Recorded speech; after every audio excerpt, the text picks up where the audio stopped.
cleaner than what? And you're on. Hello, good evening. Thank you everyone for joining us. My name is Malti Gallegos, and we are here today for a Platica with the filmmakers of El Hombre que Siempre Hizo Su Parte, The Man Who Always Did His Part. We want to thank our Chicken Indie collaborators, Google 89.3 Rocky Mountain PBS, the Consulate General of Mexico, and Media Arts Santa Ana. We have a couple of dates just before we get started. I want to remind you all that a summer internship, the application has gone live. So if you have a high school student that's interested in a fast-paced yet an eventful summer experience with no further than Teatro's summer internship, applications are open now until April 18th, so don't miss out. You can find those at www.teatro.org. And now I'm going to hand it over to my friend Felicia. Good evening, everyone, and thank you so much for joining us here this evening for our Platica with the filmmakers of The Man Who Always Did His Part.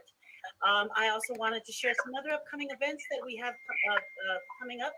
The Cultural Preservation Series that we have begun over 3 years ago will be hosting a live homemade tortillas demonstration. If you love homemade flour tortillas fresh off the comal, and you wish you knew how to make them, now's your chance. So Teatro's Cultural Preservation Series will present a tortilla making class from the comfort of your own cocina on Sunday, May 16th at 11 a.m. Sign up will be appearing soon at suteatro.org. We hope to see you there. We also are going to be seeing the 7th Edgar Award Fest and Artists of Color Summit coming up.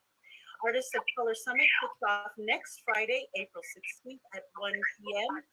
with a film producers academy workshop given by our partners Media Arts Santa Ana. This year's festival will feature new work in progress by artistic director Anthony J. Garcia, The Sun Serpent by Jose Cruz Gonzalez, and some very, very exciting events.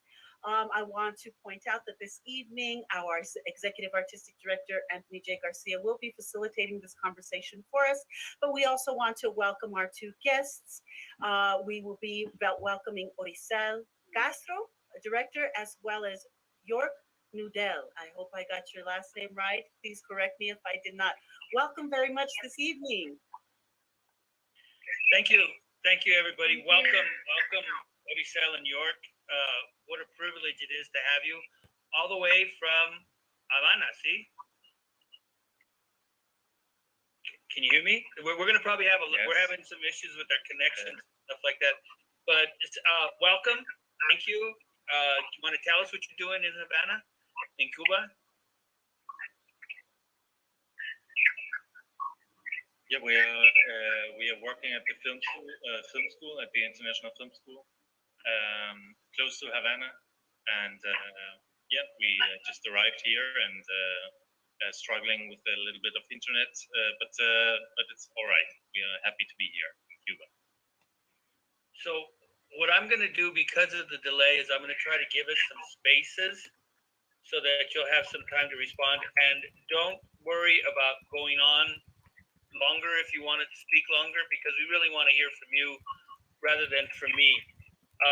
But I did get to see your film. I know Molly has some things she'd like to ask you because she absolutely loved it, and I found it incredibly fascinating, incredible parallel that you had to do of balancing the tragedy of what we were actually seeing, and then compared to what we were hearing, the brilliant thoughts coming out being pushed up against this other image of, this other personality that was there. You see a lot of sadness and a lot of disconnect and a lot of unawareness of how people perceived him, I think. So maybe you can give me some background of how you moved into the place of deciding on Dr. Rota or deciding to do the film, and what was that process leading into it? And then we can go from there. Just kind of some background and take your time, fill it in as much as you want.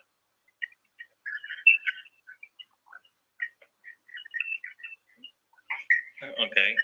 So we started to make this film because we met Dr. Rota at one of our presentations of our previous show, and he was asking us whether he could invite us to his office, and it was a strange night, and we came to his office, and we were clearly fascinated by the space. It was very cinematographic or cinematic, the space, and we loved the newspapers. We loved all the old machines, answering machines, 8 telephones, and we were fascinated by it, and thought, okay, we have to make a movie on it or about it.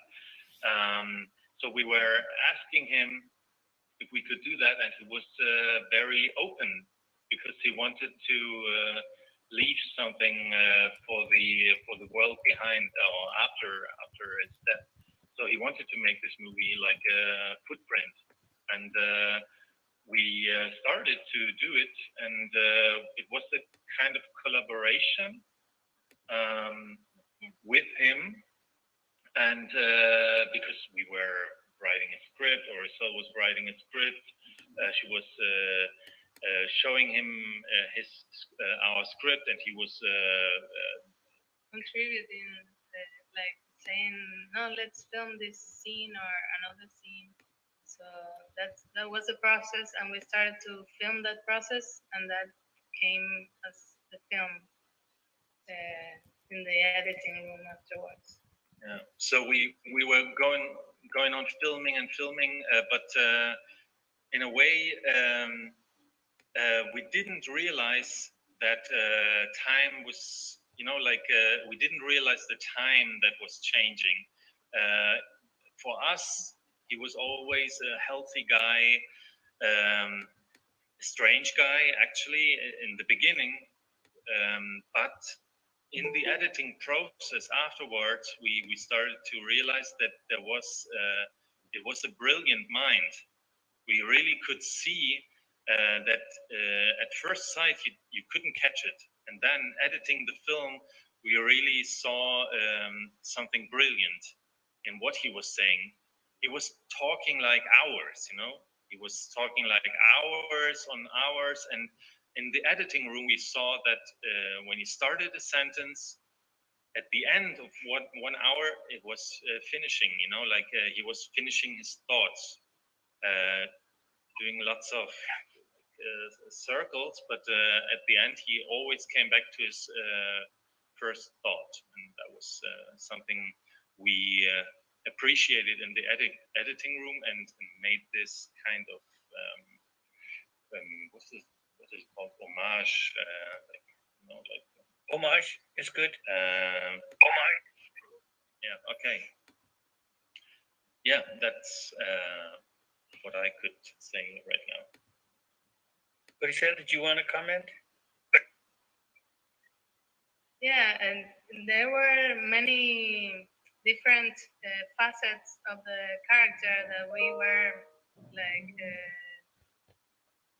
finding every day, and that was something else that that was the reason why we were always going to film him, and we thought it didn't have an end because we could be there for years, but then he died, and that's why we had to stop the filming phase, and that was a big surprise. But as Jörg said, we started to find a lot of things that we couldn't see at first sight when we were filming. And one of those facets that we tried to bring to the film was his writing.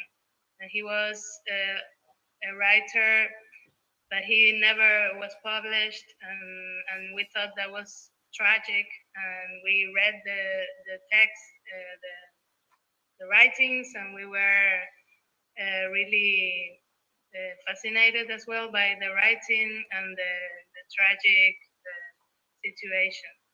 So I thought he was like an actor as well, that he was acting a role, a character for the film, and that was another way of contributing in the film, and I think that was a very rich part of the process.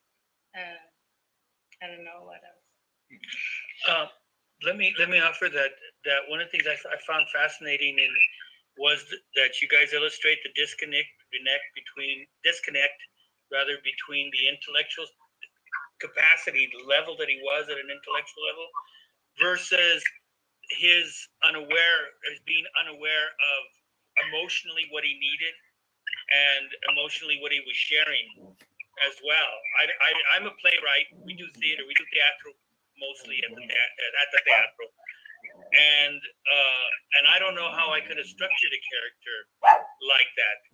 So I saw there's a conversation with the guy who's going to connect it with the publisher.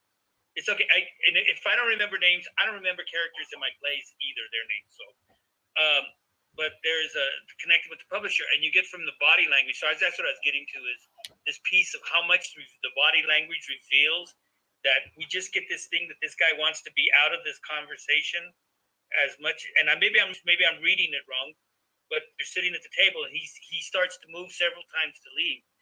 And the same thing is the conversation in the movie theater.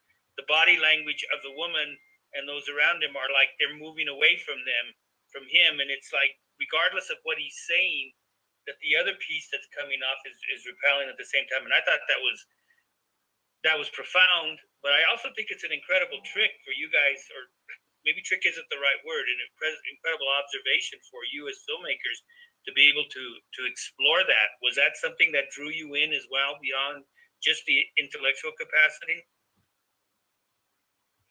We clearly saw that, and we felt it all the time that everyone was turning away from him.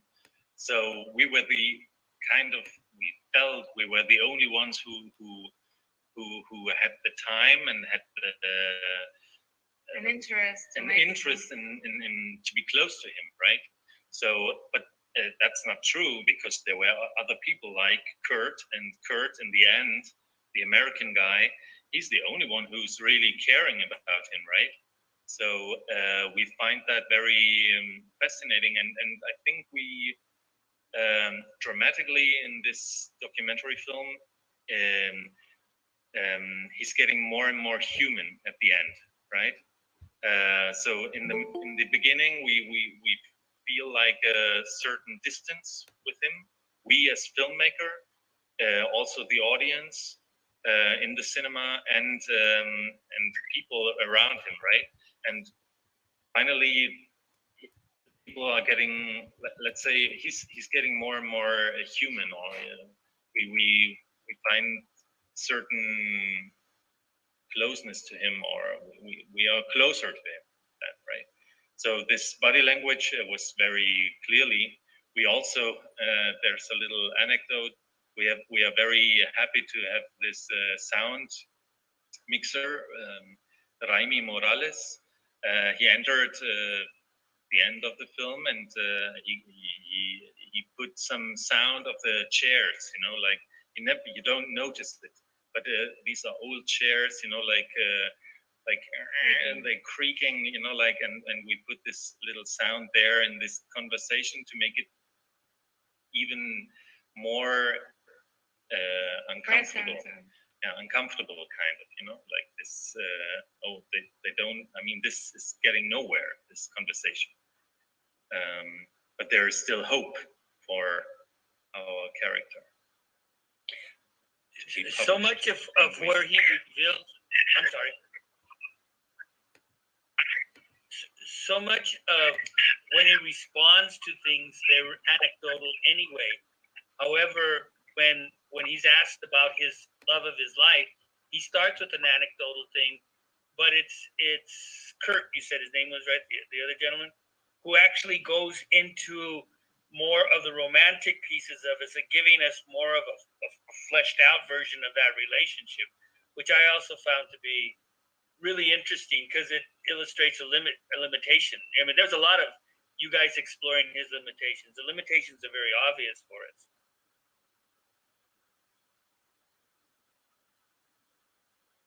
I think we froze.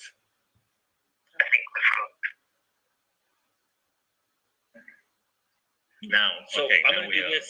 Oh, there we go. You froze for a bit. Yeah, everything is all right. We understood everything. Yes, Kurt is very, very important. Personally, I think, and for the film as well.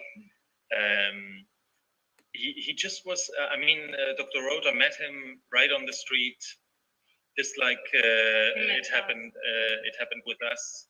So he came to him. He said, "Oh, I don't know what they were talking about, but he just got into a conversation with him, and Kurt was, he felt free to visit him and to ask him, and he knew so much things about Dr. Rota afterwards we never could imagine, right? And that was very nice to have him there, and he actually was asking him things.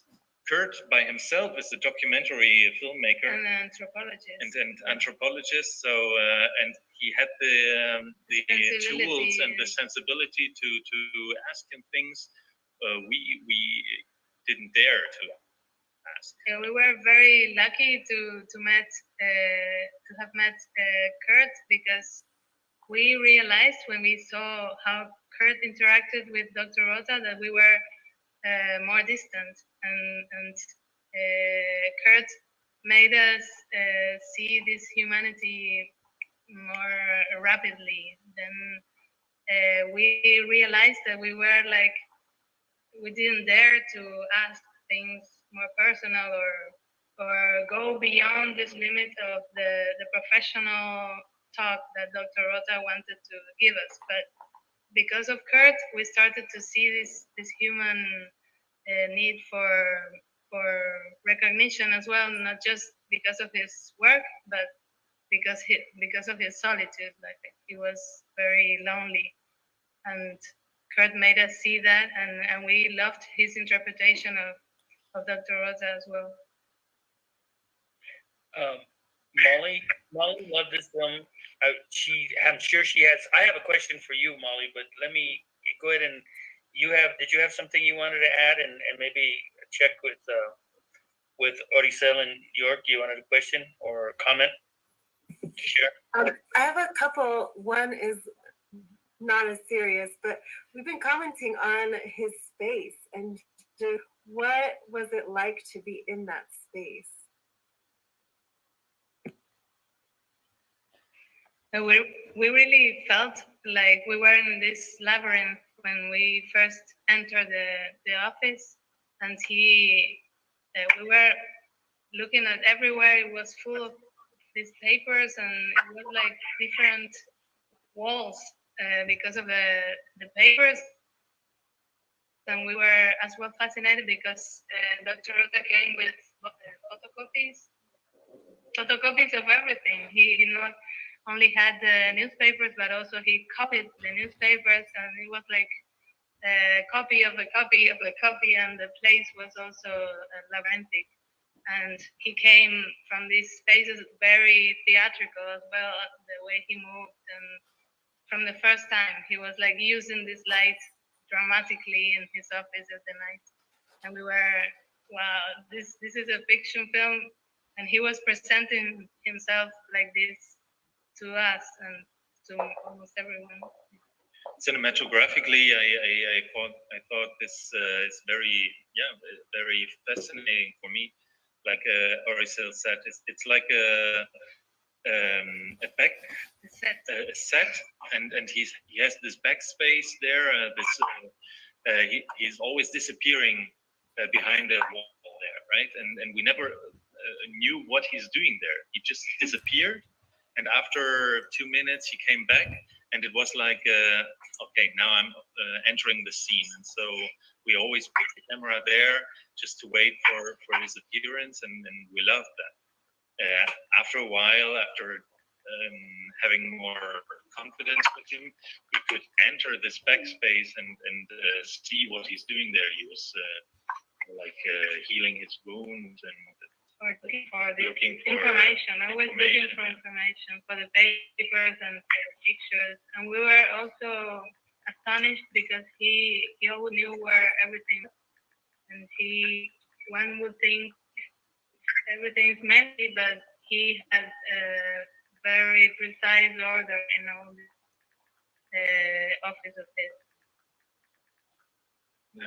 Yeah, that was amazing that to go look for those pictures. He said, "Oh, I can find them in about 10 minutes." Like he knew exactly what they were. Exactly. Yeah.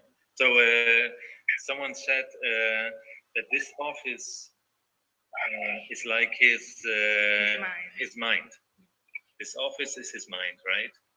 Only he himself knew where things are, and at first sight you think it's a chaos, but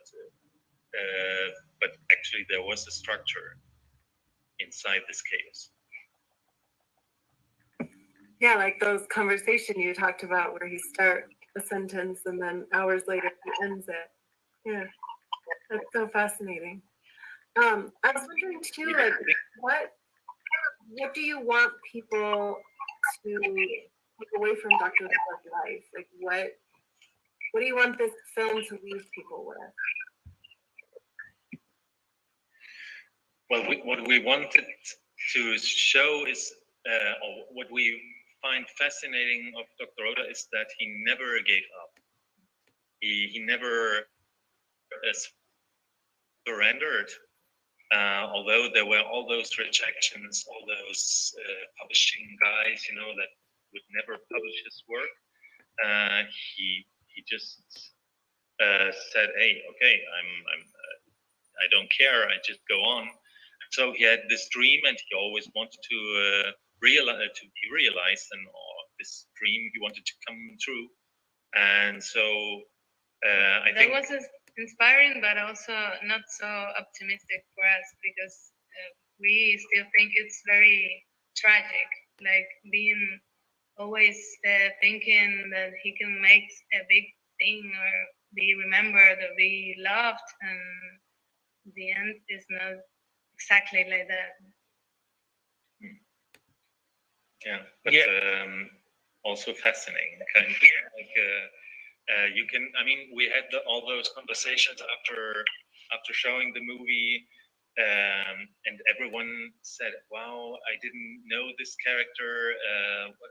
What a fascinating character!" Or even there were people that said, "Oh, I saw him. I knew him."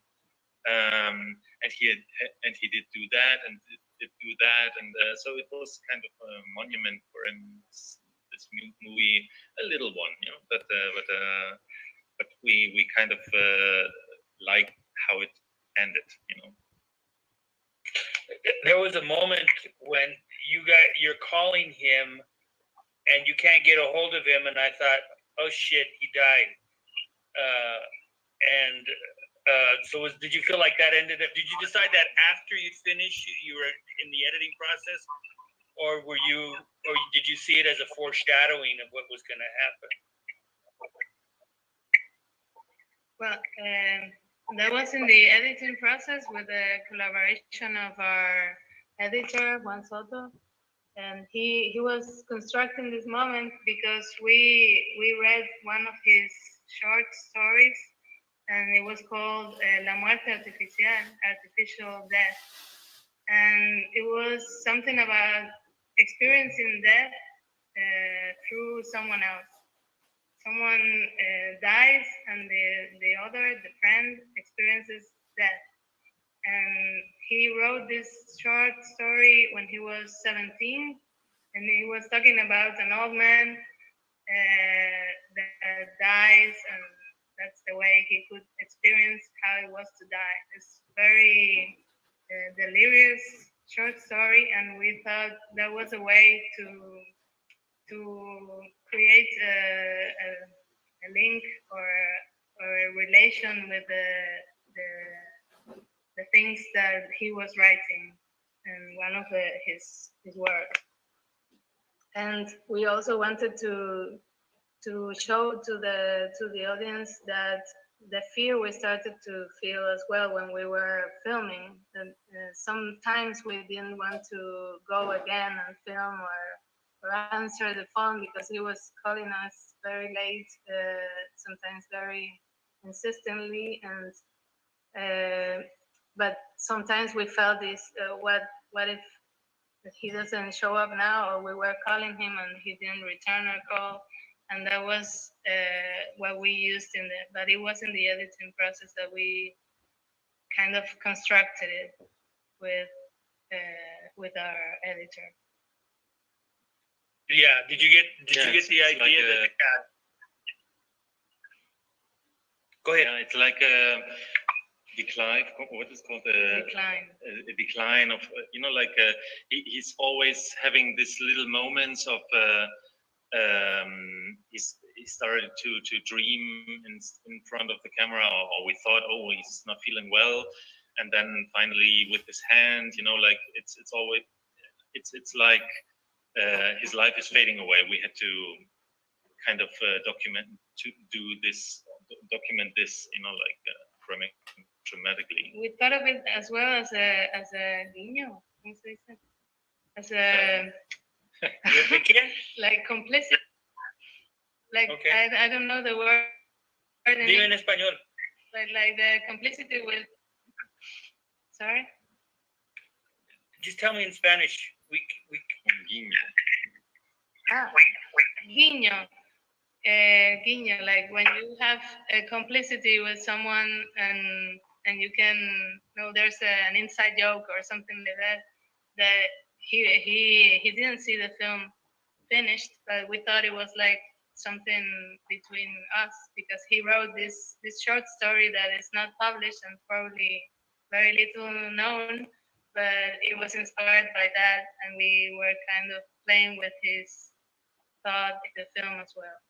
It's kind of a black humor, but I think he was like that too. He was very sarcastic, and I don't know. Okay. So we got a couple of things just to kind of. So Felicia, you have some comments, or we saw a comment up here. I also have a young man who's I teach at Metropolitan State University here in Denver, and I teach a class called Latinos in Film, and it's a class that talks about the portrayal of Latinos cinematically, historically. And Eric Perez, who is here, is one of my students, and they're required to join the Platicas at some point and ask a question and such. Eric, are you ready to roll with that? Yes, sir.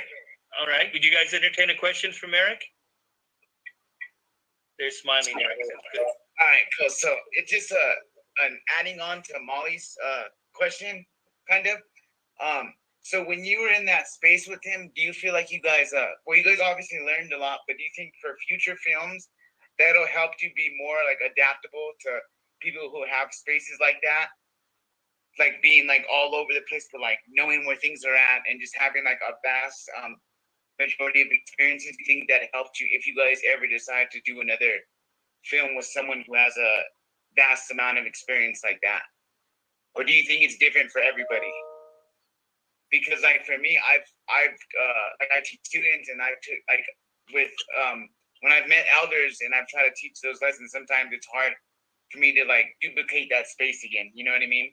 Even though it may be like similar. So as a filmmaker, I was just wondering, do you think that's helped you develop new ways or strategies to deal with people you might work with in the field?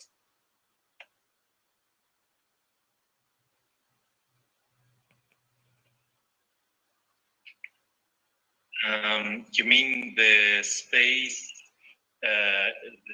literally the space, or what do you mean with space? Like space, like him, like sharing his story, and like in that sense, that space where like you're gonna like be more comfortable, and like you were saying, like recognizing him more, like the humanistic aspect of it, or of him. But we love to do pictures on one person.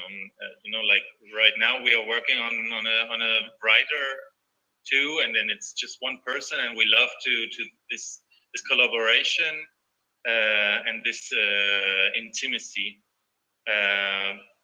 We love to do it alone as well, and to explore kind of the space of a person. and it in a reduced way. We don't like to. Well, I don't know. I wouldn't say it generally, but we love to explore a space and the person, and it's very like delimitado, limited, yeah. And because you have so many chances to see things if it's very clear in a very reduced field, kind of. I think it's a gift that Dr. Rota came to us. Right now we are talking with our character we are filming right now, and she always says, when you do a movie, this movie has to come to you. You can't search for it. It comes to you, kind of, and that what happened with Dr. Rota. He came to us and he asked me, "Oh, you're German. Do you know Goethe, the famous poet and scientist?" And he came to me and then he asked me, "Come to my office. I wrote a book about." And I thought, huh? In Quito, Ecuador, someone wrote a book on Goethe, and in the same moment he said to her, "Oh, you are a filmmaker. Oh, I wrote a book on cinema as well."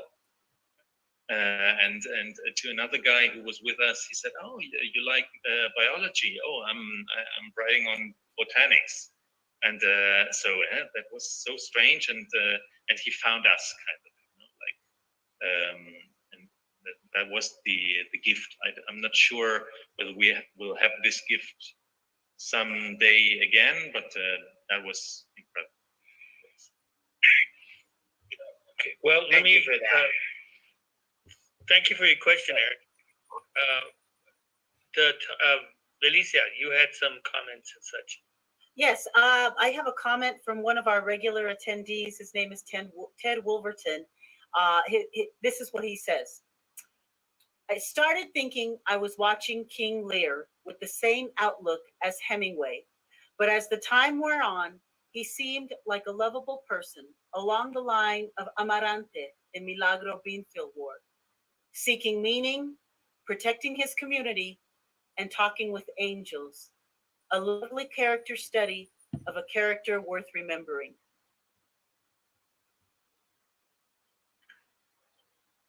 Are you liking that? Thank you. That was amazing. So, do you see Lear, any of King Lear, in watching this man in his later years?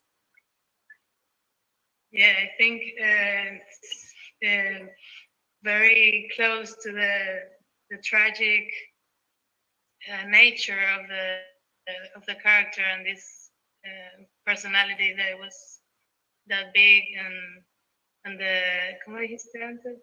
The fall. Yeah, yeah. The decline. Yeah.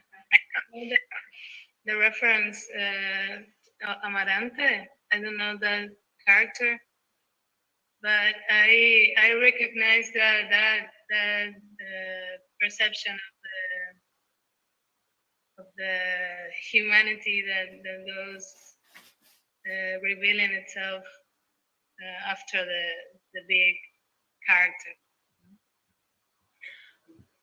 Amarante is a character in a film that Robert Redford directed called The Milagro Beanfield Ward, and he's more of a spiritual character. You guys can check it out at some point. I was going to comment back on the Lear, connecting the Lear, is you see the alienation from his children as well, right? From the daughters as well. I think that gives us another element of that connection.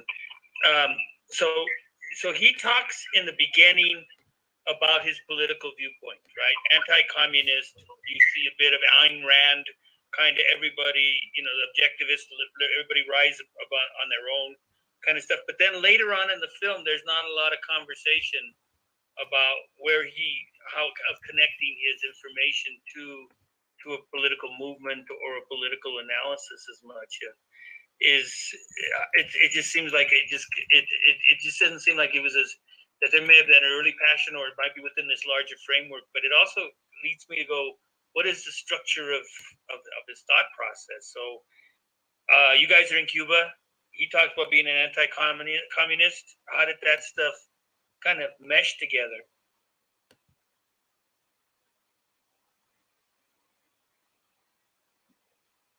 I'm Cuban, and we're back in Cuba after 10 years living in Ecuador.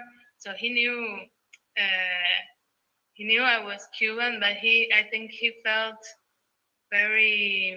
he was like exploring the waters, no, and trying to ¿cómo se dice? To Una prueba. He didn't search a confrontation, an open confrontation. He clearly made his points. We also did it was a discussion, kind of, but it was off camera. Sometimes it was on camera. Yeah, like the death penalty and many things that he was saying, very strong position that he had, and we of course didn't share with him, but we didn't fight about that. And I love the way that Dr. Rota was always like playing with the limits and saying these things, like provocative things that I think he thought. But then it was like a game, I think, for him as well. That he knew that we didn't think exactly the same, but we were as well a kind of instrument for him to, or a vehicle for him to express what he knew and what he thought. And it was never like a problem for us not to agree with him. It was he made it easy for us afterwards, but because at the beginning we were a little afraid. Like as you can see, there's a little confrontation at the beginning and what to film and what not to film, and that he was disappointed of some people, like the Austrian guy, and of us as well, but not about ideas. I think that was easier, and it got easier every day. There was I'm going to ask two questions because we're down to 5 minutes. That way I won't interrupt you. I will offer. I thought about the story "Waiting for Sugarman." I'm not sure if you've seen that film. It's about a rocker in Detroit who was undiscovered for 40 years and turned out to be a big deal in South Africa and stuff. So I kind of that kind of came into mind. But my first question is, has the film that you did, has that prompted more attention to his work? Did he get the things published? There was any movement on that? And then the second question would be, you guys are teaching, you're working there. What's your next project? What are you doing next? You got a chance? Are we ever going to see you in Denver?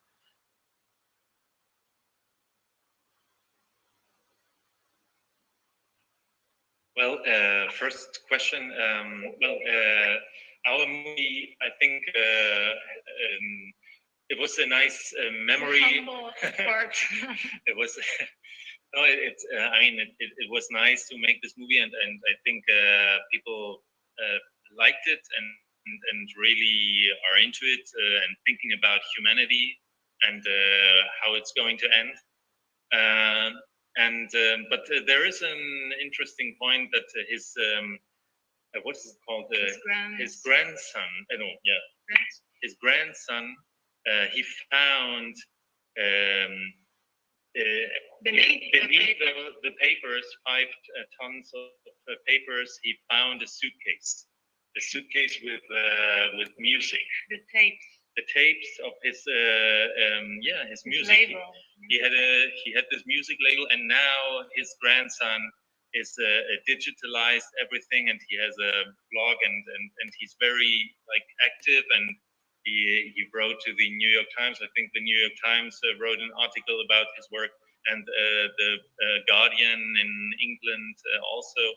So the grandson is publishing his music now, which is lovely to see that the generations go on caring about his work and our movie, and this is nice to see.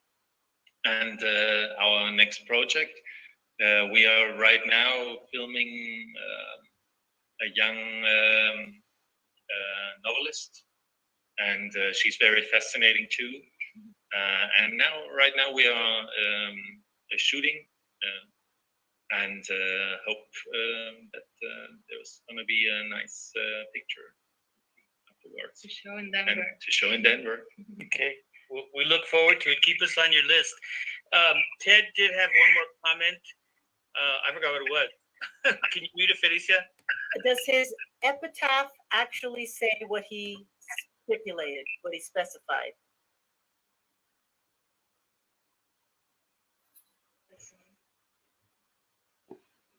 We don't know because we didn't see his epitaph.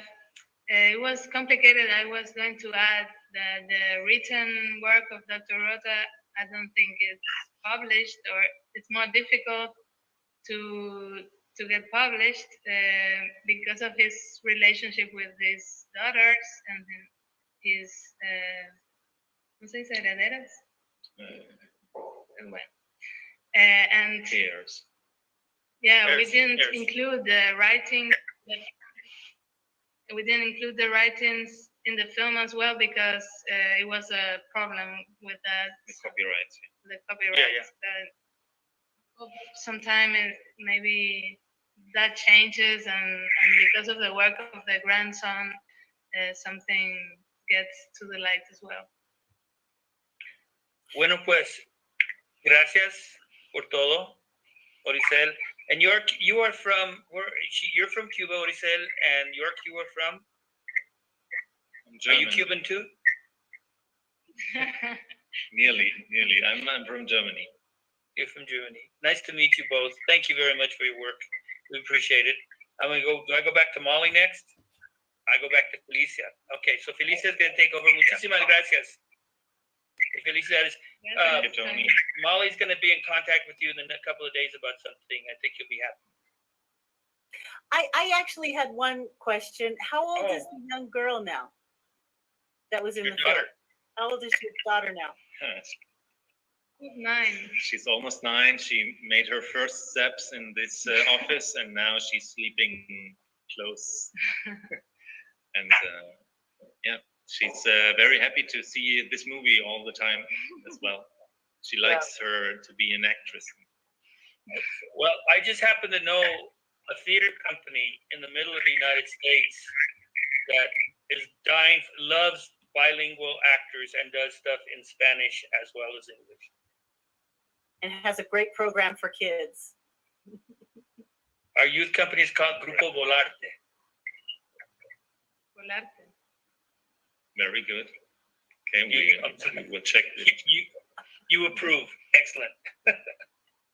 Bueno, pues. Thank you so much for joining us this evening.